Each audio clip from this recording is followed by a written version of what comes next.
Your exams are creeping up on you. You don't know what you're doing. You're nervous. You think you should have worked harder. And you're just, all you can imagine is how badly you're going to fail your exams. I've been in the same situation where there were so many things in my control that I just didn't control. And there's so many things that I could have controlled over the last 2 years if you're doing A levels or if you're doing GCSEs 3 years, and now your exams are, they're in a month or less than a month, and you're nervous.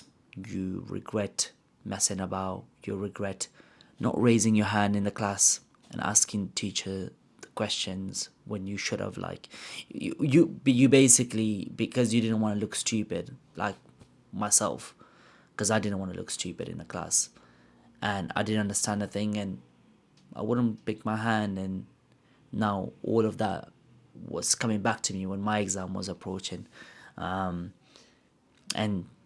you can't help but feel the feeling of regret, that why didn't I go ask my teachers questions about the things I didn't understand when I had the chance? Why didn't I work hard enough? Why was I distracted? Why did I waste my life away on the phone? Because these grades are going to determine the next step of my life, and you're nervous. So what do you do in that situation? First of all, my first advice will be is learn from it. Learn from everything you have done incorrectly. Listen, for some of you, it might actually be too late where you guys have done no revision whatsoever, right? And you're nervous, you're like, shit, I'm gonna fail. But the only way of winning in this situation is literally learning from your mistakes so you don't repeat them moving forward. If you got your A levels next, your university coming up next, that you don't end up repeating these mistakes and you don't settle for less, and you don't, I don't know, develop this victim mentality that, oh, just because you messed up your GCSEs and A levels, it's over for you. It is not over for you. It is over when you decide it is over. So I really need you to take accountability. Face everything you've done incorrectly. Face it all.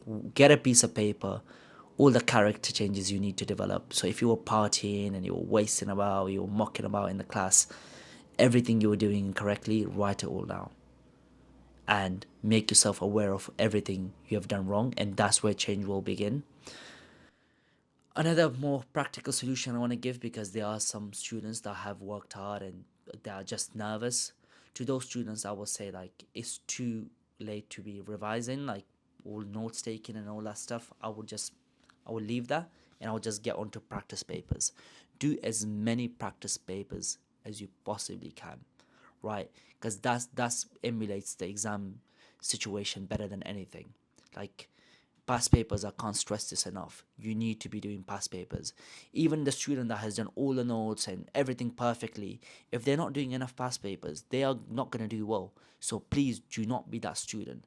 2 weeks is more than enough time to get a lot of past papers done for for at least 3 4 subjects, and to do actually quite well in it. So, yeah, I want to give that practical advice right off the get go. You need to be doing past papers. Don't play around. Don't be looking at your mark scheme and, oh, I would have got that. No, be extremely honest with yourself. Right? Initially, to get into the state, you can even look at your mark scheme. Right? Make it easy for yourself. Like, don't put time constraint on yourself or anything like that. Just get into the habit.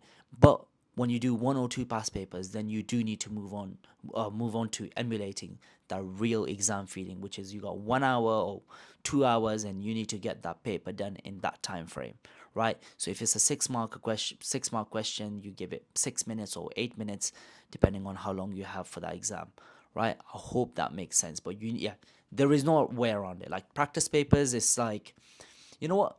Let me give you a boxing analogy. You could be amazing at hitting the heavy bag, but if you're not sparring, right, you could look like Floyd Mayweather on the heavy bag. But if you're not sparring and you're not actually using those tools, you're gonna get whooped in your fight. So yeah, don't be silly. Make sure you spar. Make sure you practice. Make sure the things you have learned, the notes you've made, that you can actually put it on a piece of paper and make it make sense. especially answering the question in exam and not giving an over explanation. All those mistakes that sometimes if you're spending too long on a specific question, all those bad habits will only go away the more you do practice papers. So there is no way around that. So to those students who are like, damn, I don't know if I've done enough or not, you should just be doing practice papers. Or they feel like, oh, like, do I have enough time? Listen, make the days count. Like Muhammad Ali has a beautiful quote: don't count the days, make the days count. I hope that makes sense. Don't count the days, make the days count. You thinking about how you could have done more, and if XYZ was different, things would be different right now. No, live in the now. What can you do on a daily basis until your first exam to maximize your performance, right? And don't, on to my third advice, don't be the person that, oh, because I can't get A's or A stars anymore, right? Because I haven't done enough prep, so I'm just gonna screw it all and get D's and F and the lowest grade possible. Don't have that attitude, because you passing your GCSEs and A levels are going to take you a long way, right? At least it gives you a safety net.